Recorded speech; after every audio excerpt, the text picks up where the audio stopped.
Welcome to another episode of DD on the Spot. As always, I'm your host, Ryan Johnson. And before we get into it with our current guest, I'd like to remind everyone if you enjoy this content to please give a like and subscribe down below. I'd greatly appreciate it. We have Alexa Snyder on the podcast, coming to us from Colorado. Now, she's originally from Texas, but she decided that she liked snow and stuff. So, I mean, I guess she moved. She said she claims that she left Texas when it was right before, or right after, I should say, that big snowstorm that they got where, I mean, it was like negative 35 here, I think the coldest it got. But, I mean, yep. So she's looking to go back to Texas this weekend, which I mean, anyone, if I could go back to that warm weather, I would. It's like 39 degrees here. But most importantly, she's our current guest. She's a bodybuilder and she's here to just basically talk all things health and fitness. And she's our current guest. Alexa, thank you so much for coming on. Thanks for having me. Well, I got to ask then, what's the weather like in Colorado today at least? So today it is sunny and beautiful. I'm hoping to get outside at some point. It is in the 30s, but it's a good 30s, whereas in Texas, it's a horrible 30s. Yeah, it's just like it is here. I mean, yeah, if it gets like 45 here, it's streaking weather, but I think tomorrow I think it should be like even like 60 this weekend. So God knows what I'm going to do with it, but I don't want to get, so many other people depressed because every time I have a guest on from either a warmer or colder climate, it just makes people feel miserable. So before we get into that, Alexa, why don't you just start off by sharing your journey and telling us, how you got into this and how it eventually led you to become a bodybuilder? What's your background in this? Yeah, absolutely. So I actually grew up a dancer, doing ballet, which is not very typical of bodybuilders, kind of opposite ends of the spectrum. So I did that for 16 years, and I was fairly good at it. I competed internationally, throughout Germany and Italy and throughout Europe, and it was really great. However, ballerinas tend to have very tall figures and very thin figures. I have neither of those. So as I went through college and dance kind of didn't, faded into the background of things, I decided to play to my strengths. I'd always loved working out. While I danced, I worked out, I lifted, which probably didn't help with that ballerina aesthetic, but I did it anyway. And so I decided in college I need something that I want to pursue and something that's going to force me to practice that self discipline day in and day out.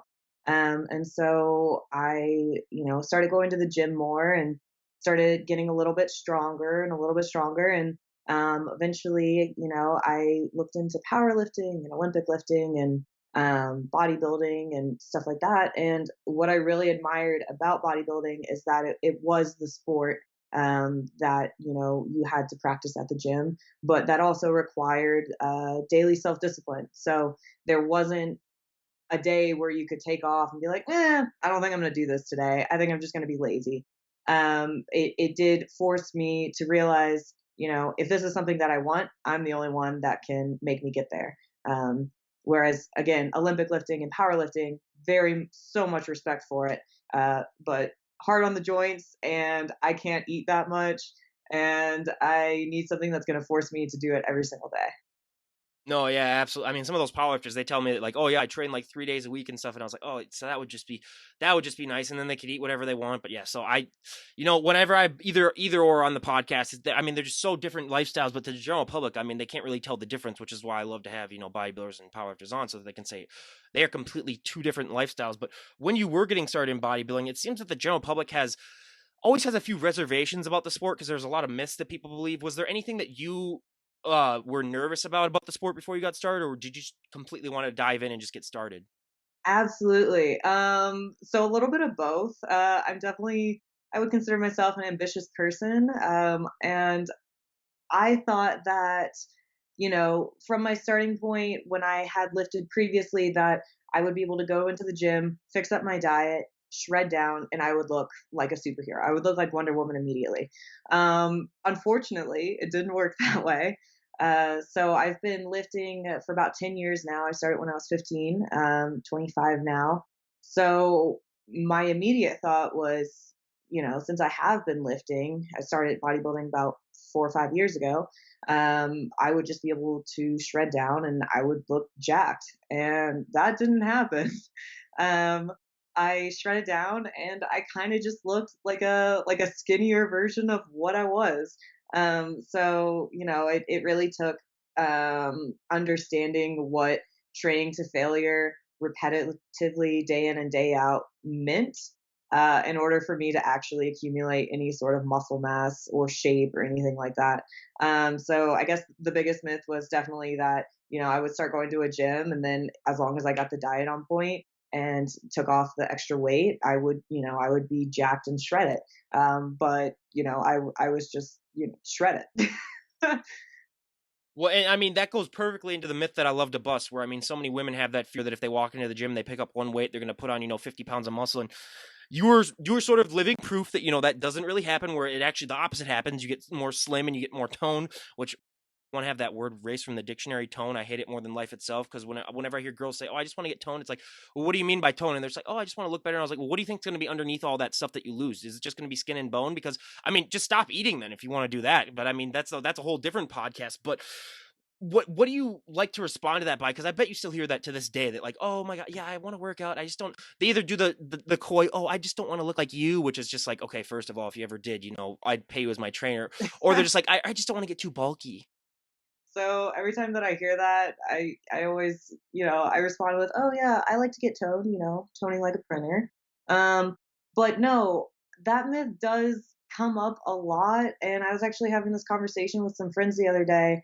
I had been taking on some clients a little while back, and they said, "I want to get in shape and I want to put on muscle, but I don't want to look like you." And it is kind of a backhanded compliment. Like, I've worked a long time to look how I do, and that's fine that you don't want to look like me. But it's taken 10 years to get here. I think you're okay.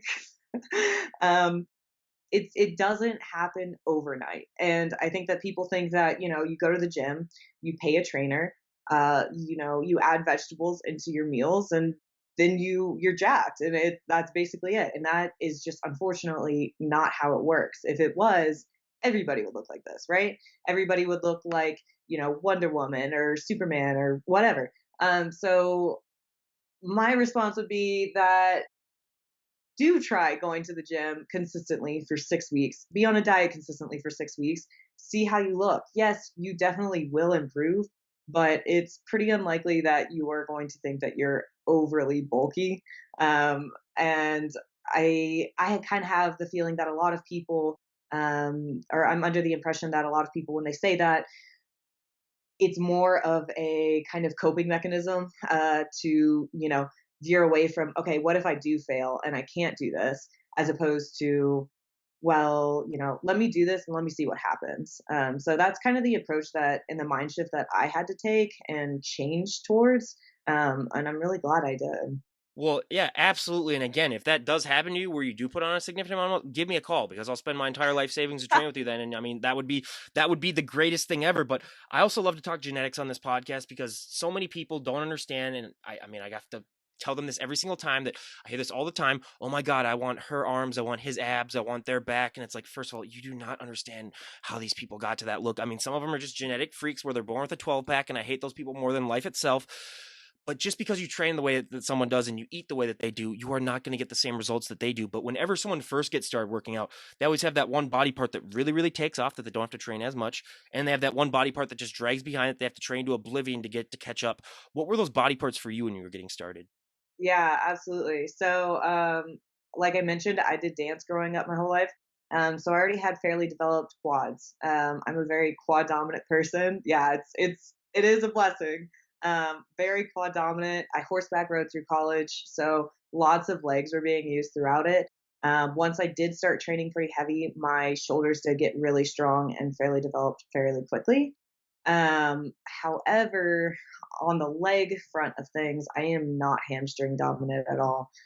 So I've done two preps now, and both times in between in my off seasons, I'm like, this is what I'm going to bring up. This is what I'm going to bring up. And I'm continuing to push them and try to make them stronger. And I'm definitely putting on size, but that's also where I carry all of my fat, is the back of my hamstrings. I do love seeing the growth there, but that is definitely, that's my weak point, is my hamstring. So we're working on it. Yeah, I mean, yeah, absolutely. That's just, I mean, I'm 6'3" myself. So like when I was talking to your friend Emery, we were just talking the whole time about how hard it is for tall people to do legs. So that's a whole, yeah, but that's great too. And I mean, yeah, the moment that you said that you had a dance background, I was like, oh God, she's one of these leg people now, Jesus. But hey, it wasn't that bad. But before I forget, I would get absolutely destroyed in the comments if I didn't ask you this, because the number one, when I asked that question, the number one response that I get from women is that their shoulders were the hardest thing for them to gain. And that's something that I think, is, probably like 75% of the answers have been shoulders. And since shoulders really did take off for you, what does a shoulder day look like for you? Because in the comments down below, they'd be like, Ryan, you're an a-hole for not asking her, because I've been trying to work out. I've been trying to get my shoulders big my entire life. And there's someone that has actually had that happen to. So what does a shoulder workout look like for you? Yeah, yeah. So, like I said, shoulders became my favorite because I started getting stronger with them. And seeing the numbers progress week after week is just, it's such a rewarding feeling. My favorite shoulder movement is definitely going to be seated dumbbell press, keeping it as simple as you can. Um, I am just such a huge fan of the basics. I think that people kind of don't appreciate enough how much the basics really can do for you. And so my seated shoulder press is a movement that I've had in my routine for probably 4 or 5 years now. I love it. It's my favorite. Um, so I usually start off with those. We'll warm up with some lighter weights, mix in some lateral raises, hit shoulder presses. I'll do a top set, which is going to be my heaviest set. And I usually look for about 8 to 12 reps there. Then I will drop 5 to 10 pounds depending on how the performance of that set was, how it felt, how it looked. I like to record myself so I can see how it was and base my next set off of how that set was. And then I'll do a working set where I'm hoping to hit 12 to 15 reps. So I'll drop based on the top set. From there, I like to move on to both anterior and rear delts. So I'll do front raises with dumbbells as well as bent over flies. I'm a big dumbbell fan. I think that a lot of times when we get machines and cables involved, sometimes we can compensate with other muscle groups. Whereas when you're using dumbbells, you are forced to have that muscle mind connection and isolate just the anterior, the medial, or the rear delt that you're looking to grow in that movement. So, as far as learning was concerned, I liked to use dumbbells. Obviously, actually, my favorite machine of all time is a standing shoulder press, plate loaded. I love it. I don't know why. It's my favorite. But if that's not available, I do my seated or my standing dumbbell presses. And then lateral raises are also a killer. They will burn the heck out of you. A recent change that I've actually made to my lifting routine would be is that I get a heavier set of dumbbells. So I hit around 30 to 35s, and I'll do like a mid range lift. And typically, I won't be able to get the 35s all the way up. That's a lot of weight for a lateral raise. And I'll do those until failure, and then I'll drop 15 pounds down to the 20s and immediately go into those and hit those full range of motion.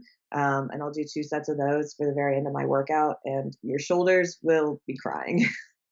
I hope everyone was taking notes down, because yeah, that's one of the best explanations that we've had for shoulders. But yeah, that is awesome. And yeah, that mind to muscle connection is something that most people do not understand. That, I mean, that's one of the big difference makers. So everyone that, I've explained it a million times on this podcast, so I'm not going to do it again. But one of the most important things in this lifestyle, and it's talked about a little bit, it's not talked about as much though, is the nutrition. I mean, it's like 80 to 90% of the results that you're going to see. And I still have friends who, God bless them, to this day. I'm 26, so I'm around your age, where I mean, they still think that they can go out Burger King, like 3 times a week and still, stay in shape. And it's like, yeah, because we're, in our mid 20s, give me a call 10 years from now and tell me how that's working out for you. But what were some of the bigger nutritional changes that you made when you took things really serious in bodybuilding? Yeah, yeah. So, like I said, I've been into lifting for like 10 years, but I didn't really step into the bodybuilding scene until 3 or 4 years ago.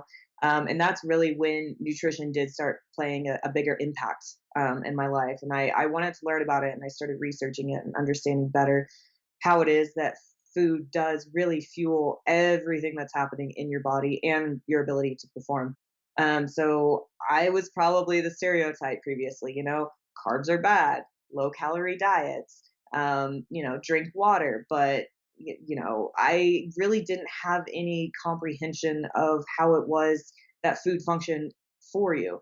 So the biggest change that I kind of took on was understanding that carbohydrates are my friend. They are what fuels me. They go in and I get stronger and I grow. So that was the biggest change. Another big change was I started eating a lot more. A lot of people, they think you have to grossly undereat, but really all you're doing is slowing your metabolism down. Your metabolism will be trained based on how much you consume. So if you're trying to live on 1,200 calories every single day, your metabolism is going to say, oh, we're starving. We need to survive on this. Hold on to as much fat as we can, store it because we don't know when our next meal is going to be. So I think that that was really the biggest change for me. And when I did make that change, I noticed that, well, one, the most important thing, my mood and my relationships and everything like that started to flourish because I wasn't a starving, cranky person to be around all the time. I became more lively. I had more energy.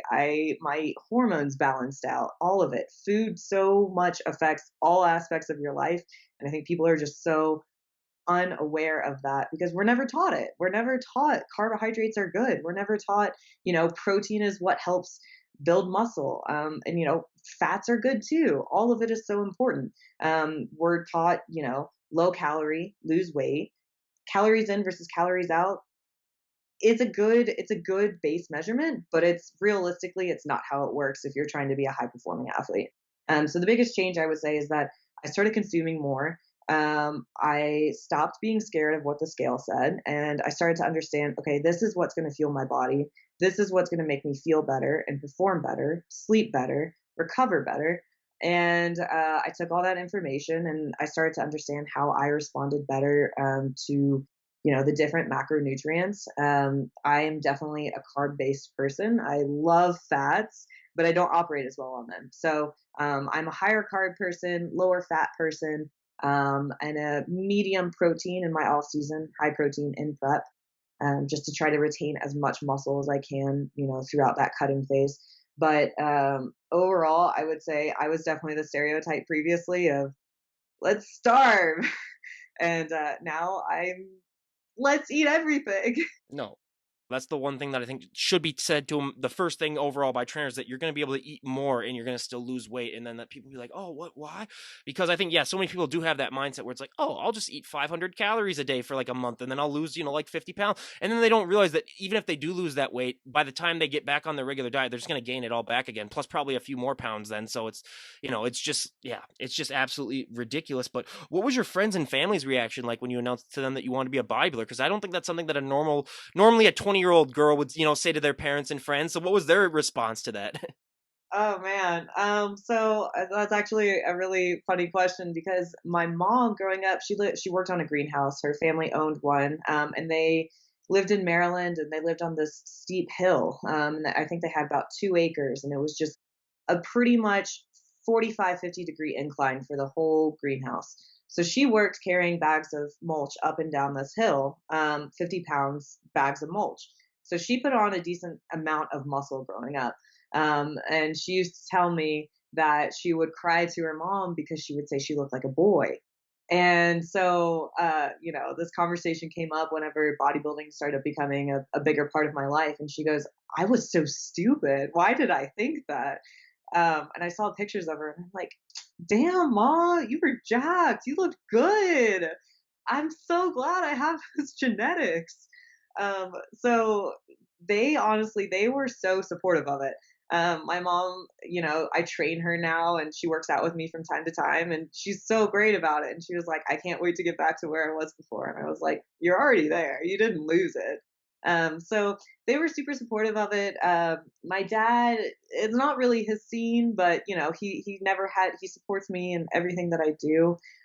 My brother's also very into lifting. He does it definitely more recreationally, but he's a strong dude. So fortunately, my whole family was very supportive of it. I will say during prep, things definitely got a little bit more tense. I'm fairly certain that that's kind of a consistent thing for everybody, but they understood it and they did their best to understand without having been through it. So it's just kind of a communication and understanding relationship when you are at the end of the prep where you are tired, you don't have the energy to talk. So for the most part, they're very, very supportive, but patience and relationships can be tested towards the end when you're very hungry. Yeah, preps can be definitely a pain. And again, in respect to your dad, like a lot of guests have said on here, it's hard for a lot of dads to see their daughter up on stage in a bikini.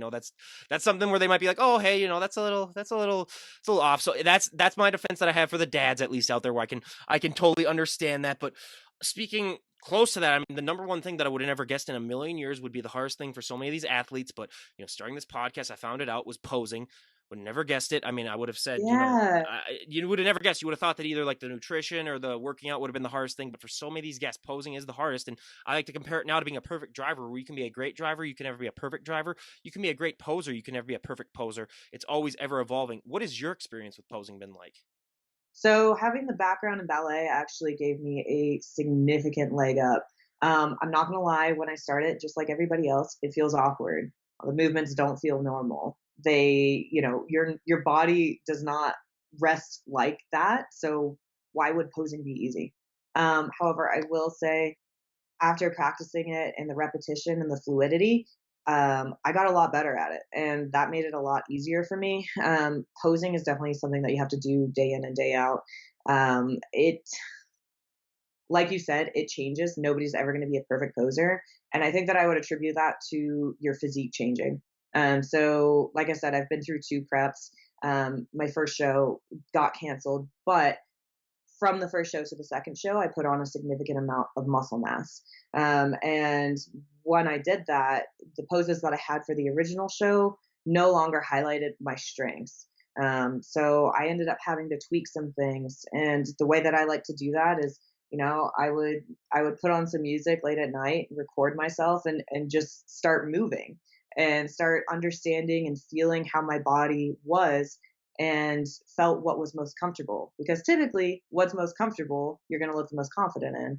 And what you look the most confident in, you're going to look the best in. So that's kind of how I like to approach it is I would, set up my phone, record myself doing my poses, try new things, go back and look at it, look at what looked best and how it could be improved. And then that's how I would implement it. A lot of people, they get a posing coach, and posing coaches do help a lot. They teach you, what looks good on you, and they do try to highlight your best features. But when it comes down to it, if it's not comfortable, it's going to show. Like people are going to see you looking uncomfortable. So I would say that that was definitely something that gave me a leg up. And that was some feedback I got from a lot of friends was, your posing was very fluid and it looked very comfortable.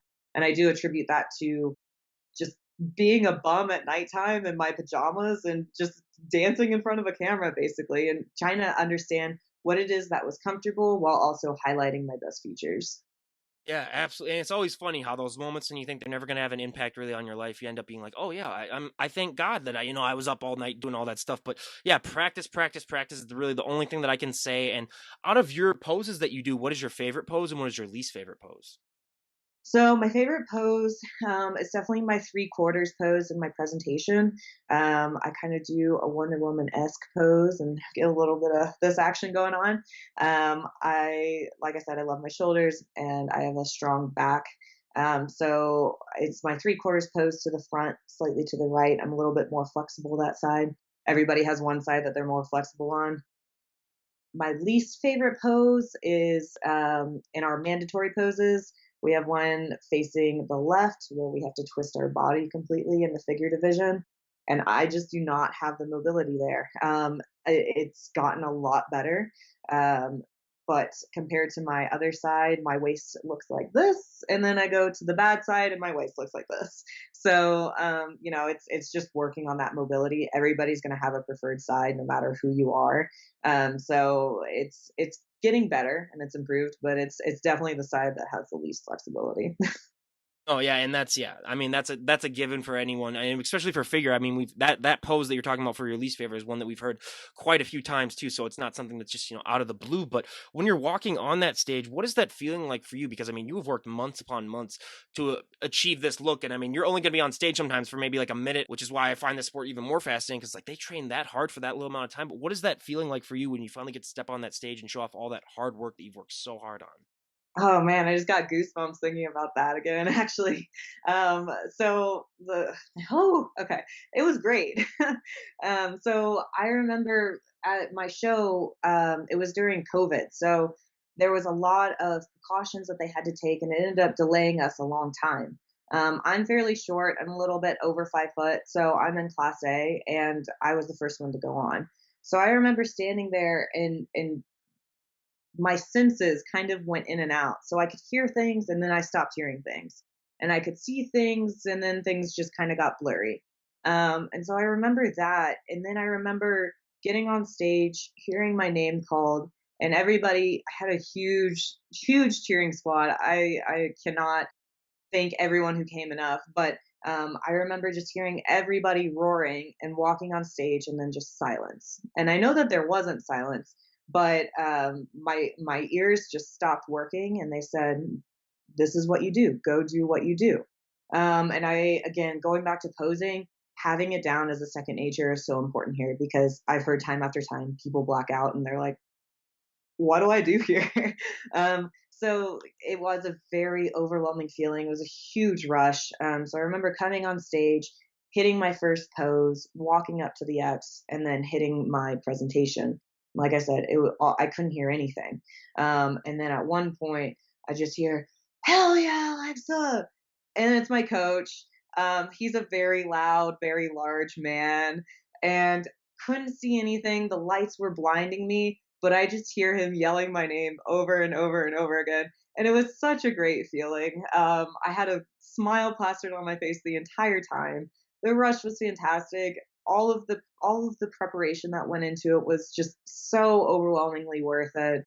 Even having gone through having a canceled show and having to do it all over again, the high and the rush and the just feeling of self reward, and I did all of this just for this moment and have all of the people that I care about here celebrating with me. It was such a great feeling.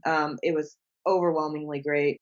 Like I said, I'm getting goosebumps now just thinking about it again, and I can't wait for the next one. So it is a very good feeling. It is over very quickly, but while you're up there, it feels like it's lasting forever. Yeah, and that's at least a positive that we can take from it because so many people are just like, "Oh, that must be just like," but people do not realize. I mean, it's like think about the longest minute that you've ever had to wait in your entire life, and it's like that can be what it feels like. Except it's a good feeling where it's not like if you're waiting for something to happen like a minute, and then you're like, yeah, then the clock's not running fast enough, and you're like, why isn't that damn thing moving? But no, yeah. So, but one thing that I also love to talk about, it's another myth, and I mean, it's not as popular as the first one though, is that, but so many people don't understand that that look that you present on stage, that is not a sustainable look. We've had so many people that just have that myth, especially when they get started, if they don't have a coach, where they're just like, oh, they must be able to look like that 24/7 just because they've worked so hard just to, achieve that look. But they don't realize, like all the manipulations that you've done with your diet and all the other stuff that you have to do in this sport. I mean, you're not going to be able to look that way 24/7. And a lot of people, their first prep, they struggle with that and they'll put on, like 30 to 40 pounds, in the next couple of weeks. And, it's just a big shocker for them. And what was that like for you when you discovered that, like, I'm never going to be able to maintain this look? I am going to have to put on weight. And has it gotten easier for you as your career's gone on to accept that fact and sort of just roll with it? Yeah, yeah. So that actually is a really great question to dive into. Reversing, I'm going to argue it's harder than the prep. You don't have the support that you had going through the prep. Everybody's cheering you, everybody's watching you through your prep. So if you take a misstep, everyone's going to know it. When you reverse, you got to, like you said, it's not sustainable. You can't go the rest of your life as a woman having 8% body fat. It's just not realistic. So like I had mentioned earlier, my first prep got shortcutted by COVID, and that was really difficult. I didn't have a proper reverse. My coach wanted to keep riding out the prep through the 4 weeks, and I had a sick relative and stuff like that. And so it was so hard mentally. I will say, going through this most recent reverse, it's been a lot easier. So reversing is definitely difficult. I've talked to a bunch of different competitors, specifically figure competitors, and a lot of us have all had the same kind of symptoms, no matter how many times you've done it. You start putting on fat and you avoid looking in mirrors, and you feel guilty about eating things that have sugar in them. And then you kind of have to shake yourself and say, what the hell? This is fine. So it is definitely a very difficult process to reverse. Um, I would say my biggest pieces of advice would be, one, you have to do it, and you have to do it with love and grace for yourself. Saying that and executing it are very different things. It is definitely a very difficult thing to do. I will say it does get easier each time, and you do start to appreciate what it is your body is capable of in the off season, as well as in prep during that reverse, because it's carrying you through all these phases that realistically humans were not meant to sustain. So it's definitely difficult, but it does get easier each prep. I think it has for me certainly. And the putting on the weight, it's hard. It's hard to look at the scale and see it go up. I grew up kind of the fat kid, and I just naturally tend to carry more fat. I'm short. I have a fairly broad shoulders, broad structure. So, self image is hard. It's definitely hard. But at the same time, you have to appreciate everything that your body's capable of. It's not normal for people to be able to, do what bodybuilders do. It takes an entirely different mindset and outlook. And so I think that, the thing is a lot of people see reversing as like a failure, but realistically, it's a part of the process that's absolutely necessary. And it's not something that you can skip over. You're not going to put on muscle, you're not going to grow, and you're going to deplete your hormones, you're going to deplete your recovery, you're not going to have good sleep. It's necessary. It's a necessary evil. Well, yeah, and I always compare it to starting your own business too, where you got to spend money to make money. You're gonna have to put on weight if you want to put on muscle. I mean, unfortunately, those two do go hand in hand. But when you said that you're 5 feet, I was like, okay, Emery's like almost 6 feet tall, and you guys train together. So what's that like having a training partner that's a whole foot taller than you, basically? You guys, I mean, it's a lot of adjusting, the size on the seats, I bet. Yeah, yeah. So fortunately, or I guess unfortunately, we are both figure competitors, so we'll never have to compete against each other. But it's for training partners, as any serious competitor or some person who works out knows, you have to find somebody that matches your energy. And Emery, just by far, she matches my energy. We push each other. We have similar strength boundaries. And so, yes, our heights are quite different. But fortunately, we don't really do too many movements that require us to move things a lot. So coming out of quarantine, I actually went a little bit too hot and heavy on the squats and ended up hurting my back. Took a break from it, tried it again, and it's just not my jam anymore. So neither of us really squat, so that's not really an issue. As far as everything else is concerned, she kind of makes the adjustments for me because I'm the shorter one and I can't reach. But yeah, no, we make the joke that she's my bigger younger sister because she's 6 foot, but she's also 5 years younger than me. But training with her is it's absolutely phenomenal. She's one of the hardest working people I know, and her dedication and self discipline to this sport it's just such a beautiful thing to watch. And I know she said time after time how much I inspire her, but it is so far beyond mutual. She is one of those genetic freaks, and she has the work ethic and self discipline to back that. So, our paths crossing really did change so much for me, and starting to train with her started to make me understand that my boundaries that I had set for myself weren't should not have been existed. She helped me push past that, and on the days where I didn't feel like training or didn't feel like pushing to failure, she was definitely there for me to push me through it. And I think that is a big reason why my prep was as successful as it was. Yeah, she was definitely one of those people when we talk about genetic freaks where I was just like, screw you, you're 20 years old and you're 6 feet tall and you look like that. It's like, come on, this is absolutely ridiculous. But Yeah. I don't want to get into that again because I'll get way too upset and then this will ruin. No, I'm just kidding. But I mean, you mentioned it earlier before, and it is like I said, the most important thing when it comes to this lifestyle. I don't care what anyone says is sleep. And as you can tell from me, just by the look on my eyes, I didn't get the proper amount of sleep last night, so I'm running on empty here. But sleep, yeah, that is the biggest game changer. I mean, anyone that disagrees with me on that, like I've told everyone on this podcast, go and pull an all-nighter and then try to work out and then tell me how that works for you. I did that twice in college, and both times I left about halfway through and said, screw this, I'm going to go try to take a nap or something like that. But what is your relationship with sleep like? Because I mean, it's just kind of like asking what your favorite body part is or one body part of the group. I mean, some people can function off of 4 hours of sleep. Some people need at least 10 hours of sleep to really get the full benefits. But where do you fall on that spectrum? So I am a born and bred insomniac, come from a long line of insomniacs.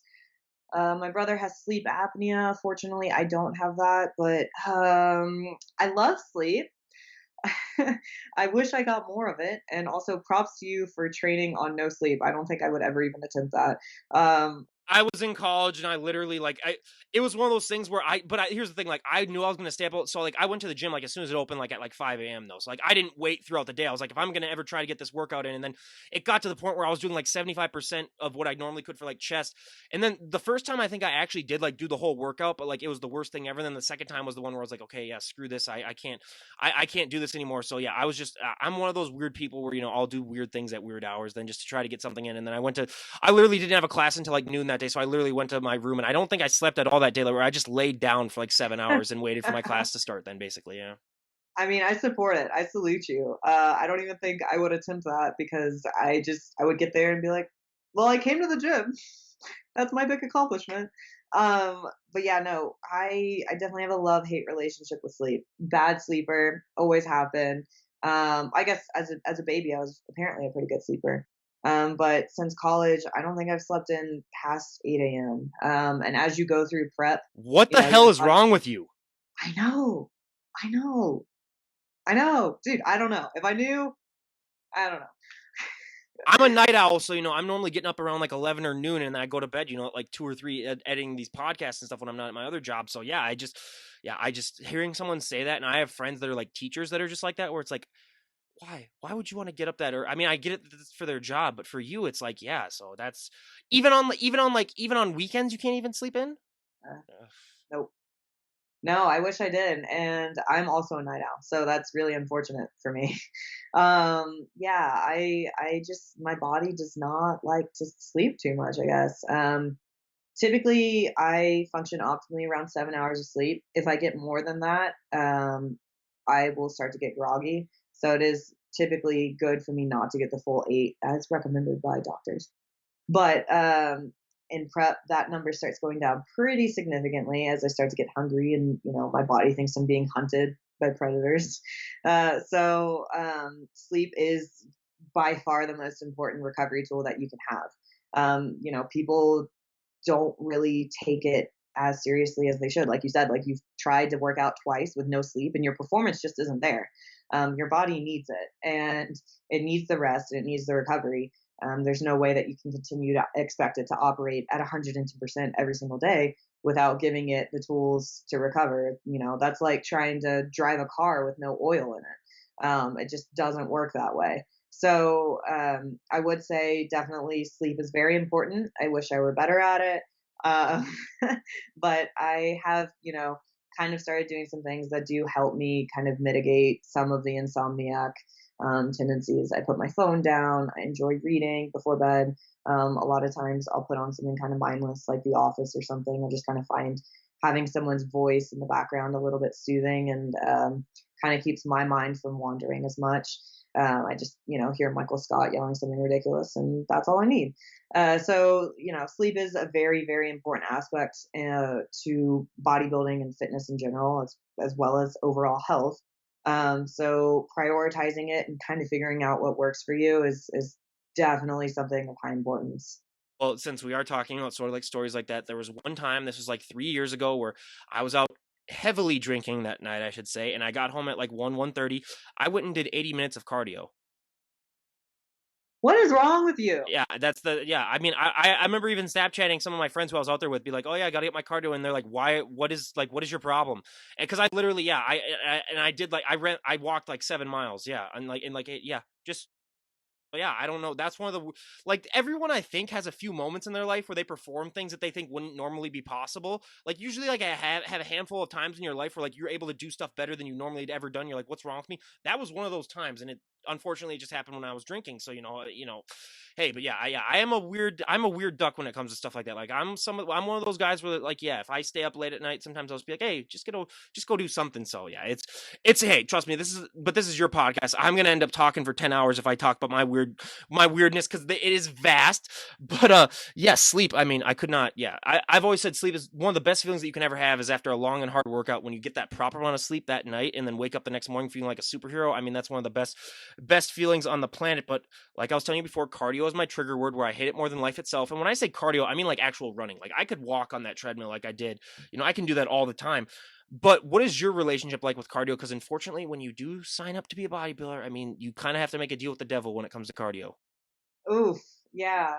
So I actually, going back to your story, I also tried to do some cardio very intoxicated, and it did not work out well for me. I didn't get 7 miles. I was on the elliptical, and I got about 5 minutes in. And I said, you know what? Hard pass.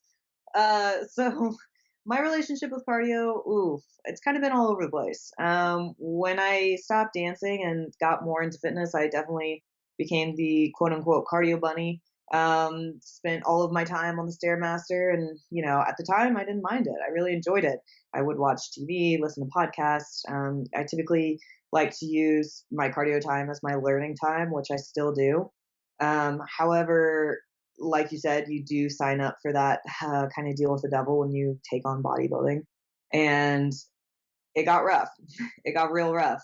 Um, I started doing my cardio fasted throughout my prep, and I had stairs. Like I said, I want to bring up my hamstrings, so stairs do that. I got to the point where I was doing around 250 flights of stairs. For reference, that's about two twin towers. So that's the twin towers on top of each other. So it took a little over an hour, and my heart rate was probably around 185 the entire time. It was brutal, and I did it fasted, and so that was also brutal. Um, you start to actually had a joke about this with one of my teammates a couple days ago. You kind of start to have this conversation with yourself where you say, okay, well, if I don't finish it right now, I'll do it after my workout. And then you're like, well, no, realistically, I'm not going to do that. So then you just keep having that conversation, and you get to the point where, like, okay, I only have 50 flights left. Oh, I only have 20 flights left. Okay, we'll finish this. So it is definitely, weightlifting is difficult, and you have to push yourself to failure and find your own failure, but cardio is a conversation that you're having in your head the entire time. If you can find a distraction that works for you, like I said, I like to learn during it, or I make my content, my posts during it. Um, you need something that's going to distract you. Just listening to music, if you're doing something that you can be distracted with your upper body with, do it. Find something that works for you. I can't just sit there and listen to music. I remember there was one session during my prep that I tried doing that because my phone, I had forgotten to charge it, and I needed at least music to get through this prep. I'm sorry, to get through this cardio session. So I looked up at the TV. I was in a Golds, and it just had all of this garbage workouts on it. And I remember just standing there, and I'm like, oh my God, this is never going to end. Stop doing these horrible kettlebell swings. Tell me something to get me through this cardio. I can't watch you doing these horrible exercises while I am here dying on my 10th flight of 250 flights of stairs. So, like I said, love hate relationship. I love how I look. I love how I feel after I do my cardio. I hate the cardio, but I find that when I do fasted cardio, my entire day is a lot more structured. From the get go, you get up, you make your bed, you put on your clothes, you get to the gym, you do your cardio. The rest of the day, you've already been productive that far. You've set the pace. And I find that when I do that and I do my fasted cardio first, the rest of the day is equally as productive. Whereas if I put it off for after my lift, do I get my other things done before? Maybe, maybe not. So I do think that it is a very useful tool. And then, though it's not necessarily been proven to have health benefits or, fat loss benefits, it does help a lot with structure. And I found that to be true with other athletes also. Yeah, and I mean, it's just one of those things that you have to do it. I mean, if I don't have a movie playing, I'm not doing cardio. That's the only thing. Because like you said, yeah, if you're just there by yourself, just walking, it's impossible for me. I last about 5 minutes if I do that, and I'm just like, yep, I'm done. I can't do this. So you for me at least, and I think for the vast majority of people, you need to find your distractions. But if someone were to walk up to you and say, Alexa, we made the decision, you can change one thing about the sport of bodybuilding, and everyone would go along with it. What would be one thing that you'd like to see changed? Oof, oof, that's a tough one. Um, Man, okay. The sport about bodybuilding. If it were possible to do it without cardio, that would be pretty sick. That would be pretty cool with me. But I do also think that it is something that challenges the mental aspect of you and forces you to grow. One thing that I would say that if I could change is the subjectivity from show to show. So you're going to have different judges, and no matter what, every person's going to be looking for something different. Figure division, we are looking for the X frame. We're looking for broad shoulders, a developed back, a small waist, and large legs and glutes. Shred it, but not striated everywhere. If that were able to be objective from show to show, I think that that would be really helpful. Some coaches favor shoulders more than back, and some favor quads more than hamstrings.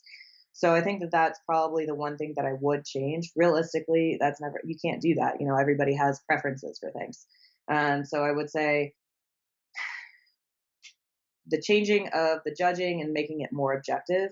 Another one that I would probably say is having competitors understand what they're entering into before they do it. A lot of people say, hey, I want to look good. I'm going to enter a bodybuilding competition. Never having been to one, never having watched one, never having seen what it takes to get to where they want to be.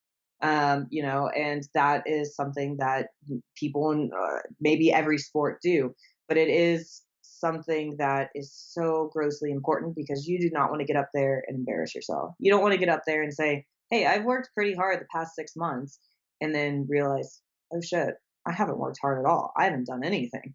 And see the people you're going against and say, oh my God, I look horrible. So I guess that would be more of a recommendation is, go and see a show before you decide to enter one. But yeah, if there was a way to make judging completely objective, that would probably be what I could change if I wanted to, if I could. 1000%. I mean, I say that all the time too. Yeah, like you said, if you're competing shows in back-to-back weeks, I mean, might want you a little bit more of a leaner look the first one, and they might want you a little bit more of a fuller. I mean, it's like, yeah, they just gotta, get a little bit more of a view of just like this is what we generally want, and just because, yeah, so many people do struggle with that, and I've heard that so many times. But if we were to talk to a year from today, where would you like to be at in your bodybuilding career? Where would you like to be at, just in your overall life? What are some goals that you would like to have achieved if we were to have you on a year from today? Absolutely. Yeah. I actually just had my check-ins with my coach yesterday. My first show that I did get my overall title, so I was really happy with that. And unfortunately, a few weeks after that, my mom got fairly sick. We were intending on doing nationals, but my body and my mental was just not there. So this year, that is the plan. But we are only doing it if we are getting that pro card. So going to plan to prep probably at some point this fall and hopefully get my pro card this fall as well. So in a year from now, definitely want to have my pro card, want to be that IFBB pro figure competitor. So that's definitely on the agenda. I'm also working on starting my own athletic wear company. I find that, while I am a huge supporter of the Lululemons of the world, they all look very much so the same. And they work and they function great and they make you feel great and make you look great. There's not a lot of self expression, there's not a lot of uniqueness to it. So I'm starting my own company. It's called Metal Saints. And the idea behind it is that people do have a little bit more self expression when they're at the gym. Um, the Metal Saints name stems both from metal in the iron world, but also metal of the music, the culture. It's kind of a place for outcasts and oddballs and stuff like that, but it's very inclusive. And so what I'm looking to do is make a brand that gives people a little bit more self identity, and a little bit more self expression, and something you can wear to the gym. You could also wear out to eat, and you can also, wear it to Target to do your shopping and stuff like that. So, hopefully, looking to launch that this summer, and by next year, it's something that's, going well for me. I am planning on going back to school also to get my grad school degree and my MBA. So kind of have a full plate right now, but we're gonna make it all happen. So I'm really excited for what the future holds. And quarantine did suck, but it's launched me into doing all of these things, and I'm really excited about it. Yeah, that is awesome. And before we wrap things up, is there anyone that you'd like to give a shout out to? Oh man, so many. Definitely Emery. She's such a great training partner, and such a great friend. She was actually in Colorado with me a couple of days ago, and her flight got delayed and stuff like that. Also, would love to give one to my coach Justin. He's become one of my best friends, and we've had our ups and our downs, and it's really hard to maintain a friendship with the person that is your coach. Like they're telling you everything to do throughout your life. But Man, he's one of the hardest working people that I know, and I am just so in awe by all of it. And he's one of my closest friends, and I enjoy spending time with him and stuff like that. But he's just a great coach. And definitely, lastly, my mom and my dad. They're just huge supporters of everything that I take on, and I know that it's definitely different from things that they grew up with, but they're massive supporters, and they're always, so kind to me and just show me so much love. So they've been great and supportive throughout this whole journey. So yeah. That is awesome. And again, everyone, go and give Alexa a follow. I'll leave a link to her Instagram page down below, and just let me know when you launch that clothing line. And I'm more than happy to plug it on here. And again, Oh, thank we you. wish you nothing but the best. And again, thank you so much for coming on. I really appreciate it. Thanks for having me. Absolutely. Well, again, you guys, this is Ryan Johnson, DD on the spot, signing out. Have a great day, everyone.